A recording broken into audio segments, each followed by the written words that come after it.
Жетісай ауданында жеке шаруа қожалықтары қарқынды дамып келеді. Солардың ішінде бірегейі Нұралы жол шаруа қожалығы. Мұнда жалпы 497 гектар аумаққа егіс егіледі. Кәсібінің нәсібін көріп отырған жеке кәсіпкерлер туралы толығырақ әріптесім Наскен Скандар тарқатады.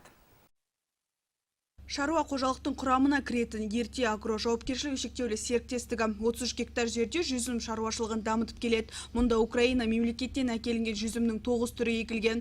Жалпы бұл жерде 56 мың түп жүзім жайқалып тұр. Жалпы аумағы 40 гектар. Оның ішінде 30 гектардан жүзім отырғызылған. Брутто нетто, яғни 7 гектары біздің жолдарымыз, балтырымыз, сортиріміз, істелген жерлер. Бұл жерде барлығы отандық сорттар емес, Украина сорттары. 9 сорт түрі бар. Оның ішінде атап кететіндерден преображение сорт бар, Байкан, Байқоңыр, Велес кешмеш, Анюта, Аркадия, Левия. Бұл сорттардың ерекшеліктері ерте өнім беруінде, суыққа төзімді. Бір сабаға 4 келіге дейін өнім беретін бұл жүзімді күтіп баптау оңай шаруа емес. Жалпы әр сорт орта есеппен алғанда гектарына 20 тонна өнім береді. Біздің негізгі тұтынушымыз Ресей мемлекеті болып табылғанымен, отандық нарыққа да жүзімдерді көптеп шығарып отырамыз дейді қожалықтың төрағасы. Өнімділігі гектарынан 25 тонна аралығында. Бұның пісіп жетілу мерзімі шілденің 5-нен бастап. Ең алғашқы пісетін жүзім сорты преображение ол шілденің 5-нен басталады. Кейін августтың 1-не дейін сол аралықта барлық пісіп үлгереді. Ал біздің отандық сорттар білсеңіздер, тамыз айынан 20-сынан бастап піседі.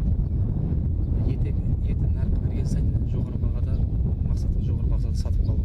Жалпы Жетісай ауданы бойынша 1183 гектар аумаққа жеміс-жидек пен жүзім дақылдары егілген. Сонымен қатар 255 гектарда қарқынды бау өсірілген. Нұралы жол шаруа қожалығы биыл 50 гектар жерге американдық жоғары сұрыпты жүгері егуді қолға алған. Қазіргі таңда жерге себілген дәннің 90%-ға жуығы шығып үлгерген.